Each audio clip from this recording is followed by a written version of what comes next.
क्या मोदी के बजट में बिहार ठगा गया है? विशेष राज्य का दर्जा तो छोड़िए, विशेष पैकेज तक नहीं मिला। क्या क्या मांग करके आए थे विजेंद्र यादव, लेकिन मिला क्या? झुंझुना। न बाढ़ राहत पैकेज, न शेष और सरचार्ज पर हिस्सेदारी, उद्योगों के लिए भी कहीं कुछ नहीं। तो क्या बिहार के लिए ये निराशा वाला बजट है?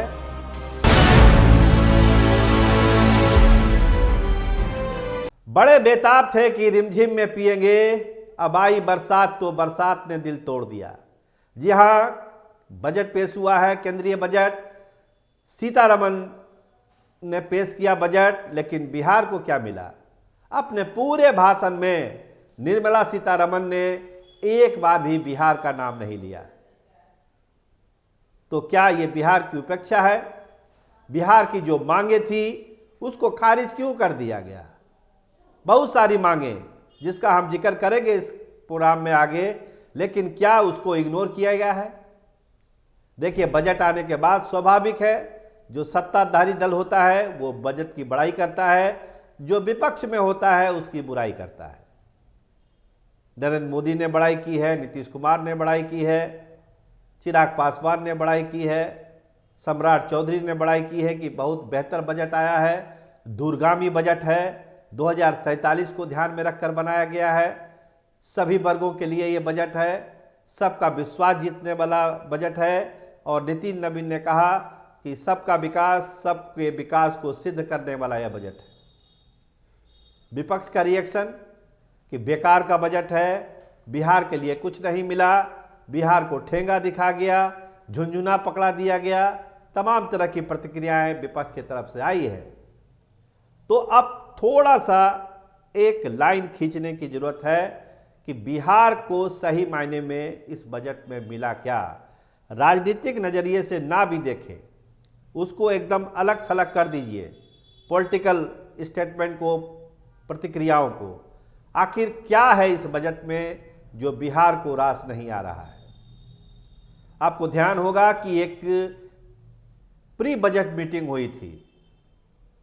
फाइनेंस मंत्री के तौर पर विजेंद्र यादव ने ढेर सारी मांगे बिहार के लिए रखी थी कि इसको पूरा किया जाए, लेकिन हुआ क्या? क्या थी वो मांगे? आइए पहले उसको सुनाते हैं कि वो मांगे थी क्या। विजेंद्र यादव ने शेष और सरचार्ज की हिस्सेदारी साल 2011-12 के 10.4% से बढ़कर वर्तमान में 13.6% हो गई है, ऐसा कहा। इसके बावजूद बिहार जैसे राज्यों को इनमें हिस्सेदारी नहीं मिलने से काफ़ी नुकसान होता है। जानकारों का मानना है कि शेष और सरचार्ज में हिस्सेदारी से बिहार को 15,000 करोड़ रुपए मिलते, लेकिन बजट में इसका कोई प्रावधान नहीं किया गया है।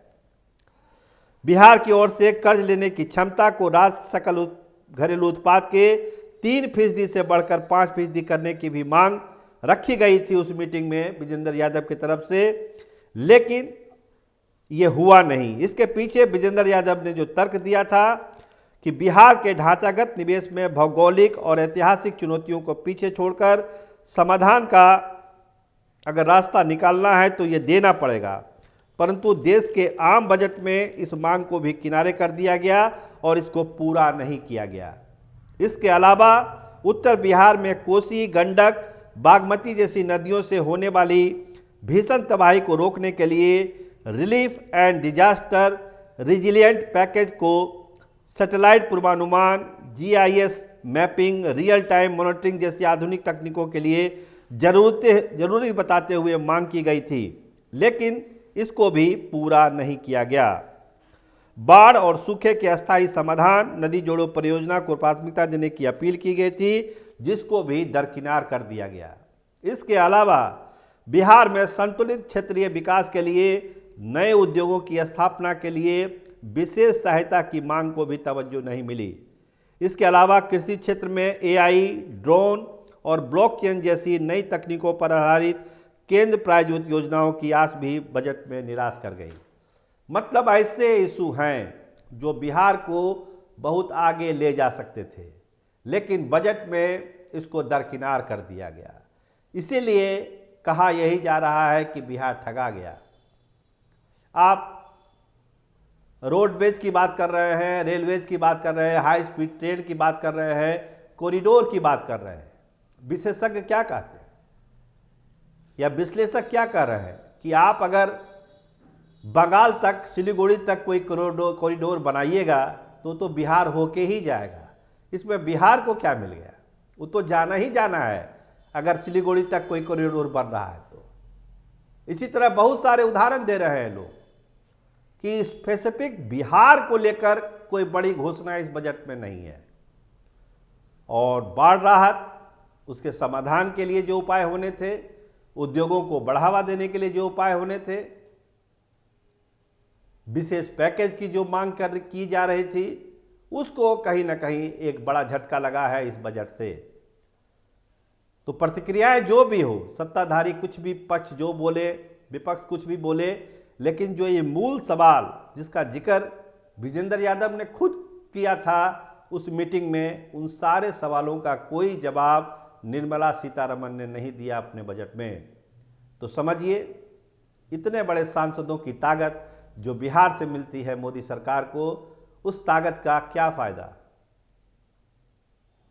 12 सांसद जनता दल यूनाइटेड के हैं, चिराग पासवान के 5 सांसद हैं, जीतन राम मांझी अकेले सांसद हैं, राज्यसभा में भी ढेर सारे सांसद हैं।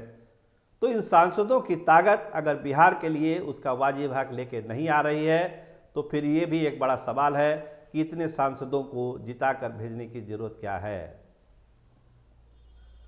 तो देखिए, बिहार के समस्याओं को लेकर लोग जरूर ध्यान दिलाएंगे और जब बहस शुरू होगी बिहार इस बजट पर तो जरूर बिहार के इस मसलों को उठाया जाएगा कि भाई बिहार को दरकिनार किया गया है, इसको कुछ ना कुछ इसका एडजस्टमेंट किया जाए। जब भाषण अंतिम होगा, जब जवाब दिया जाएगा इस बजट पर, तब देखिए उम्मीद की जानी चाहिए कि कुछ सुधार इस बजट में ज़रूर होगा और बिहार को इसका लाभ मिलेगा। आप देखते रहिए स्टार टीवी बिहार। आपका बहुत धन्यवाद, आपका बहुत बहुत शुक्रिया।